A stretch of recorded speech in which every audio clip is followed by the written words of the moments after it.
अब उसके बाद में यहाँ पर कुछ स्पेसिफिक मेथड बताता हूं मैं आप लोगों को, जो केवल मीथेन के फॉर्मेशन के लिए ही यूज में लिए जाते हैं। जैसे आज अगर हम लोग अगर देखें तो एक आता है एल्यूमिनियम कार्बाइड का हाइड्रोलाइसिस, और एक जो आता है वो आता है बेरिलियम कार्बाइड का हाइड्रोलाइसिस। एक मुझे एल्यूमिनियम कार्बाइड दे रखा है, एक मुझे बेरिलियम कार्बाइड दे रखा है, और मेरे को इन बेरिलियम कार्बाइड और एल्यूमिनियम कार्बाइड का क्या करना है, मुझे इनका हाइड्रोलाइसिस करना है। अब देखना बहुत इजी सी रिएक्शन है, मैं एक बार आपको समझाता हूं, मेरी बात को थोड़ा सा सुनना। बच्चों एल्यूमिनियम कार्बाइड की अगर मैं बात करूं तो एल्यूमिनियम कार्बाइड का स्ट्रक्चर क्या होगा। एल्यूमिनियम कार्बाइड का फॉर्मूला होता है Al4C3। Al4C3 कैसे बना? एक्चुअली Al4C3 बना होगा with the combination of Al+3 और C-4। तो अगर मान लो आपने Al+3 ने अगर C-4 के साथ रिएक्शन करा तो Al4C3 बना। तो मैंने क्या बोला, आपको इसका हाइड्रोलाइसिस करवाना है। हाइड्रोलाइसिस का मतलब वाटर के साथ रिएक्शन कराना है। जैसे ही आप इसकी रिएक्शन वाटर के साथ कराओगे, ये दोनों मिलकर क्या बना लेंगे, AlOH का होल थ्राइस, और ये दोनों मिलकर क्या बना देंगे, ये दोनों मिलकर बना देंगे CH4, और मेरा कंपाउंड क्या बन जाएगा, my compound will turn into the methane. तो आपको कभी भी अगर एल्यूमिनियम कार्बाइड अगर दे दें और आपने उसका हाइड्रोलाइसिस अगर करवाना है, वाटर के साथ अगर आप रिएक्शन करवाओगे तो मेरा मॉलिक्यूल मीथेन में कन्वर्ट हो जाएगा। ऐसे ही मुझे अगर बेरिलियम कार्बाइड अगर दे रखा है, बेरिलियम कार्बाइड का मतलब क्या होता है, आज अगर आप बेरिलियम कार्बाइड का अगर देखेंगे तो बेरिलियम कार्बाइड का फॉर्मूला जो होता है ना बच्चों, वो बेरिलियम कार्बाइड का फॉर्मूला क्या होता है, it is basically having the formula Be2C। कैसे बना, Be+2 और C-4।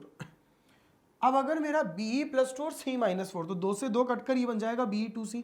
अब अगर मान लो तुम्हें क्या करना है, हाइड्रोलाइसिस, तो ये मेरे OH- के साथ रिएक्शन करेगा, ये मेरे H+ के साथ रिएक्शन करेगा, ये दोनों मिलकर क्या बना देंगे, ये दोनों मिलकर मेरा बना देंगे BeOH का होल ट्वाइस, और ये मेरा क्या बना देंगे, ये दोनों मिलकर मेरा बना देंगे CH4।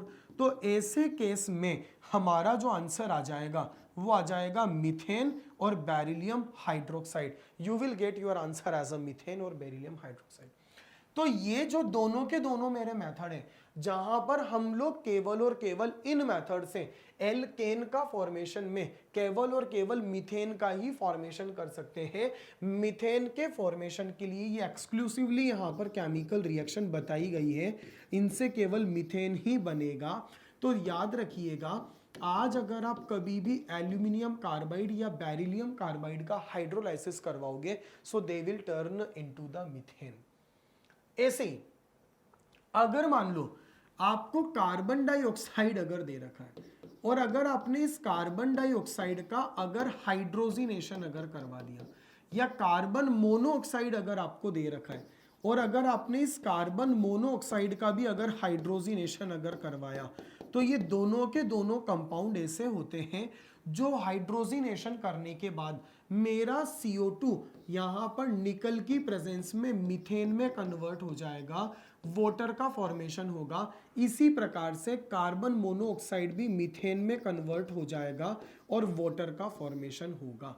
तो चाहे आपको कार्बन डाइऑक्साइड दे दे, चाहे आपको कार्बन मोनोऑक्साइड दे दे, कोई भी अगर आपको कंपाउंड अगर दे रखा है, अगर आपने उसको हाइड्रोजिनेटेड करवाया in the presence of the nickel, so your molecule will turn into the methane। मेरा मोलिक्यूल मीथेन में कन्वर्ट हो जाएगा। ये वाली जो केमिकल रिएक्शन थी बच्चों, these are the preparation method. ये वाली जो हमारी रिएक्शंस थी, these are the preparation method of alkanes. ये हमारे अल्केन का प्रिपरेशन मैथड था। अब जो हमारा अगला टॉपिक यहां पर आ रहा है, that is called as the physical properties. Alkane की क्या क्या फिजिकल प्रॉपर्टीज होती है।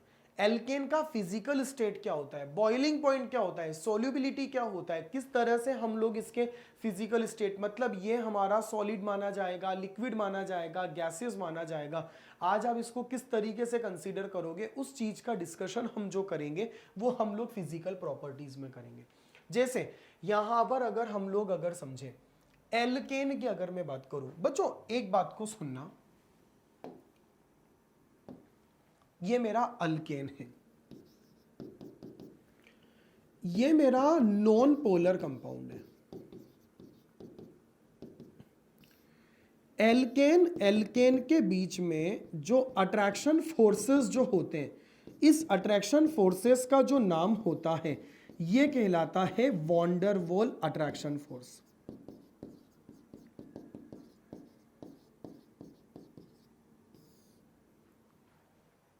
अब देखो, अगर मान लो कहीं पर एक ही कार्बन है, अट्रैक्शन एक कार्बन के बीच में रहेगा, थोड़ा सा कम रहेगा।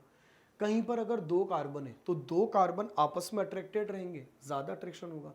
अगर कहीं पर तीन कार्बन वाला अल्केन है, प्रोपेन है, तो प्रोपेन प्रोपेन प्रोपेन प्रोपेन के बीच में नंबर ऑफ कार्बन एटम ज्यादा है, अट्रैक्शन और ज्यादा होगा।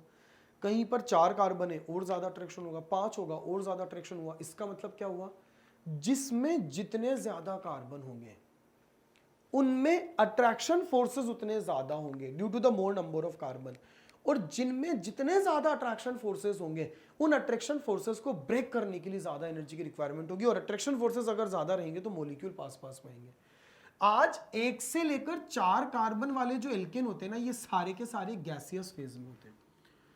आज अगर मेरे से अगर कोई बोलता है C1 से लेकर C4 वाले जो होते हैं ये गैस होंगे, C5 से लेकर C17 वाले लिक्विड फेज में माने जाएंगे, और C18 और अबव मेंबर्स जो होते हैं they are solid like wax, ये हमारे सॉलिड होंगे, किसकी तरह, वैक्स की तरह सॉलिड कंसीडर होंगे।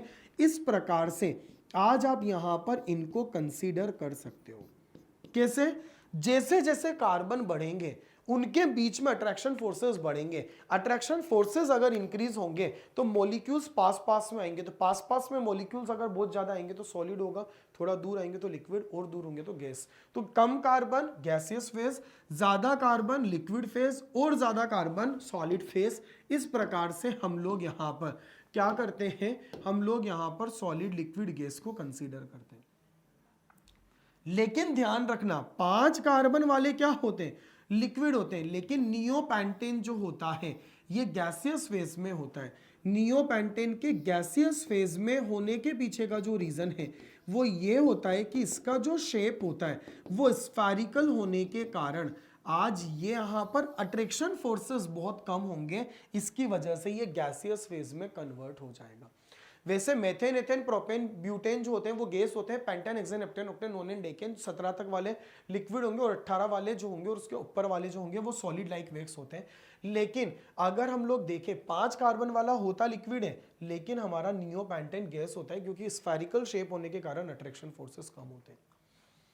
बॉइलिंग पॉइंट, बच्चों बॉइलिंग पॉइंट मतलब आज अगर मैंने आपसे क्या बोला, जिसमें जितने ज्यादा कार्बन उसमें उतना ज्यादा अट्रैक्शन, जिसमें जितना ज्यादा अट्रैक्शन उस अट्रैक्शन को ब्रेक करने के लिए उतनी ज्यादा एनर्जी की रिक्वायरमेंट होगी, तो बॉइलिंग पॉइंट ज्यादा होगा। तो मैंने क्या बोला, boiling point is directly proportional to the molecular wait.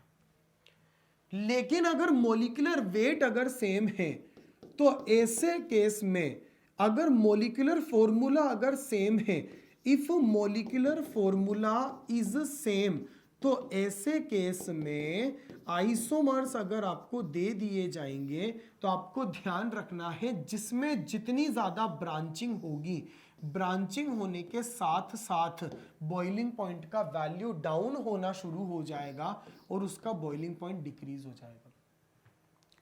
जैसे जैसे कार्बन बढ़ेंगे बॉइलिंग पॉइंट इंक्रीज होगा, लेकिन अगर आपको आइसोमर्स अगर दे दे तो आइसोमर्स में कैसे निकालोगे, वहां तो नंबर ऑफ कार्बन हाइड्रोजन सब सेम होते हैं, तो फिर आपको बताना है जिसमें जितना सरफेस एरिया होगा उसका बॉइलिंग पॉइंट ज्यादा। आइसोमर्स में मतलब आपको मैंने क्या बोला, आइसोमर्स की अगर हम बात करें तो आइसोमर्स में मैंने आपको बताया boiling point is directly proportional to the what, मेरा जो बॉइलिंग पॉइंट होगा वो डायरेक्टली प्रोपोर्शनल होगा सरफेस एरिया के। तो boiling point is directly proportional to the surface area, और हमारे यहां पर किसके इनवर्सली प्रोपोर्शनल होगा? It is directly proportional to the surface area और inversely proportional to the number of side chain या ब्रांचिंग। जिसमें ज्यादा ब्रांचिंग उसका सरफेस एरिया कम, और सरफेस एरिया कम तो बॉइलिंग पॉइंट भी कम। हमारा आंसर ऐसे निकल जाएगा। जैसे आप देखना,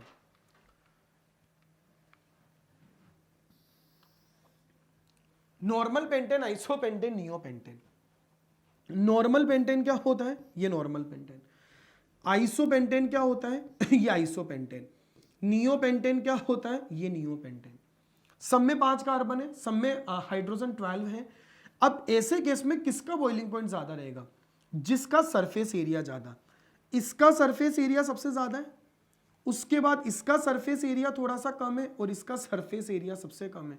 तो जिसका सरफेस एरिया ज्यादा बॉइलिंग पॉइंट ज्यादा, जिसका सरफेस एरिया कम बॉइलिंग पॉइंट कम। तो मैंने आपसे क्या बोला? नॉर्मल पेंटेन का बॉइलिंग पॉइंट ज्यादा, आइसोपेंटेन का कम, और नियोपेंटेन का सबसे कम होगा। और अगर मोलिकुलर मास अगर सेम नहीं है तो सीधी सी बात है आपका आंसर वैसे आ जाएगा। एक आता है melting point.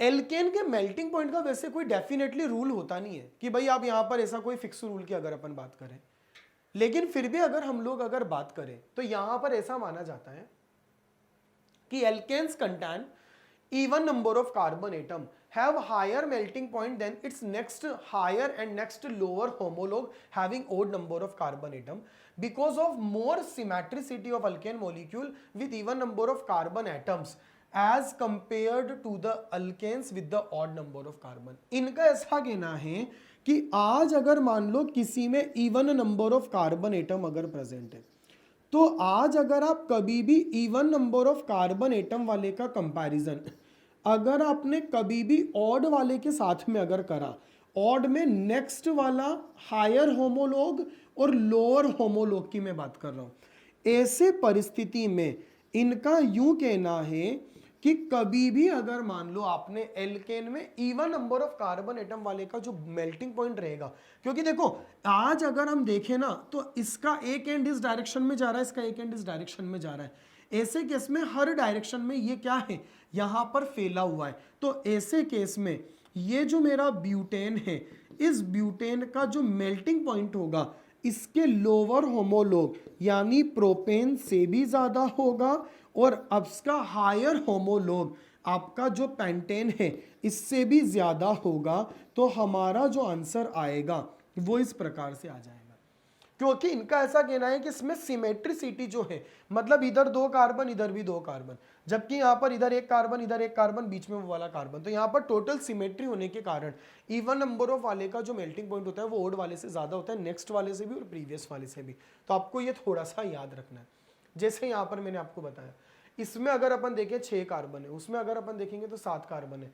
Both methyl group are directed in opposite direction, both methyl group are on the same side. तो ऐसे केस में मेल्टिंग पॉइंट जो रहेगा इस वाले का मेल्टिंग पॉइंट उस वाले के कंपैरिजन में ज्यादा होगा।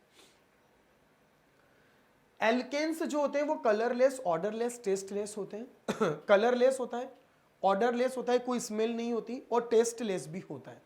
अगर हम लोग बात करें, alkanes are lighter than water, these are insoluble in water and soluble in the organic solvent. हमारा जो अल्केन होता है, अल्केन हमेशा वाटर में इनसोल्यूबल होगा। एल्केन वाटर में इनसोल्यूबल क्यों होता है? वाटर जो होता है ना वो हमारा पोलर स्पीशीज है। पोलर स्पीशीज का मतलब it can be ionised in form of the H+ और OH-। जबकि अगर हम लोग बात करें एल्केन, तो एल्केन हमारा नॉन पोलर स्पीशीज है। और आपने कभी सुना होगा लाइक डिजोल्व्स लाइक। तो ऐसी परिस्थिति में लाइक डिजोल्व्स लाइक क्या कहता है कि polar compound are soluble in polar solvent while the non polar are soluble in non polar solvent. तो मेरा एल्केन चूंकि नॉन पोलर है, लाइक डिजोल्व्स लाइक का मतलब क्या होता है कि आपका जो पोलर कंपाउंड रहेगा they are soluble in the polar solvent while non polar compound are soluble in non polar. तो मेरा एल्केन नॉन पोलर है, वाटर मेरा पोलर है तो वो इसके अंदर सोल्यूबल नहीं हो सकता, वो इनसोल्यूबल रहेगा। ऑर्गेनिक सॉल्वेंट के अंदर हमारा वाटर सोल्यूबल होता है, इसीलिए आप कभी भी देखोगे ना वाटर पर हम एल्केन जो रहता है ना वो हमेशा वाटर में क्या करता है, फ्लोट करता है। तो एल्केन हमारे वाटर में इनसोल्यूबल है, ऑर्गेनिक सॉल्वेंट में सोल्यूबल होंगे। उसका रीजन हमारा ये होता है, इसीलिए ये सोल्यूबल नहीं होता, डेंसिटी कम होने के कारण लाइटर होता है, इसकी वजह से वाटर पर ये क्या करेगा, फ्लोटिंग करेगा, ये हमारा फ्लोट करेगा। जैसे यहाँ पर कुछ इलिस्ट्रेशन है, which of the following compound having the maximum boiling point. तो आज अगर अपन मैक्सिमम बॉइलिंग पॉइंट की अगर बात करें तो ये मेरा 4 कार्बन वाला कंपाउंड है, ये मेरे 5 कार्बन वाला कंपाउंड है, ये मेरा 6 कार्बन वाला कंपाउंड है और ये मेरे 7 कार्बन वाला कंपाउंड है। मैंने आपसे क्या बोला, आज अगर हम लोग अगर देखें तो इवन नंबर वाले का जो मेल्टिंग पॉइंट होता है वो ऑड वाले से ज्यादा होता है। तो इवन नंबर वाले का ऑड से अगर ज्यादा होगा तो ये मेरे 6 वाले का जो बॉइलिंग पॉइंट है, मेल्टिंग पॉइंट है, ये 6 वाले का मेल्टिंग पॉइंट 7 वाले से भी ज्यादा होगा और 5 वाले से भी ज्यादा होगा। तो आज अगर आप देखोगे ना, इससे भी इसका मेल्टिंग पॉइंट ज्यादा होगा, इससे भी ज्यादा होगा। ऐसे अगर अपन इस वाले की अगर बात करें, यहाँ पर 5 कार्बन है और यहाँ पर अगर अपन देखें तो यहाँ पर 4 ही है। तो आपको मैं क्या कहना चाहता हूँ कि ये जो 4 वाले का मेल्टिंग पॉइंट होगा ना, ये 5 वाले से ज्यादा होगा। तो आपसे अगर कोई पूछे सबसे ज्यादा मेल्टिंग पॉइंट किसका होगा, तो हमारा जो आंसर आएगा that will be the 6 carbon atom, यानी हेक्सेन का जो मेल्टिंग पॉइंट होगा वो सबसे ज्यादा होगा। तो यहाँ पर अगर आपसे अगर कोई पूछता है कि मेल्टिंग पॉइंट सबसे ज्यादा किसका है, तो आपको ध्यान रखना है मैक्सिमम मेल्टिंग पॉइंट यहाँ पर माना जाएगा C6H14 का। अगर कोई पूछे कि मैक्सिमम बॉइलिंग पॉइंट किसका है, तो boiling point is directly proportional to the molecular mass, तो फिर वो माना जाएगा आप लोगों का C7H16 का, क्योंकि वो मॉलिक्यूलर मास के डायरेक्टली प्रोपोर्शनल होता है। यहां पर अगर हम देखें, मैंने आपको बताया हमारा आंसर सी आएगा due to the symmetrical crystal structure of the C6H14 having the highest boiling point. अगर आपसे वही सवाल मैंने अभी आपको बताया किसका उसका मेल्टिंग पॉइंट ज्यादा था, किसका बॉइलिंग पॉइंट ज्यादा होगा, you know very well, C7H16 having the maximum boiling point here. उसका रीजन क्या होता है, because boiling point is directly proportional to the molecular weight. अगर आपका बॉइलिंग पॉइंट डायरेक्टली प्रोपोर्शनल अगर है मॉलिक्यूलर वेट के, तो जिसका मॉलिक्यूलर वेट ज्यादा होगा उसका बॉइलिंग पॉइंट ज्यादा होगा। हमारा आंसर इस प्रकार से आएगा। मतलब सरफेस एरिया आपको तब देखना है जब आपको आइसोमर्स दे दिए जाए। अगर आपको आइसोमर्स नहीं दे रखे हैं, ऐसे केस में आप सरफेस एरिया कभी भी चेक मत करना। सरफेस एरिया तभी देखा जाएगा जब आपको आइसोमर्स दे रखे होंगे।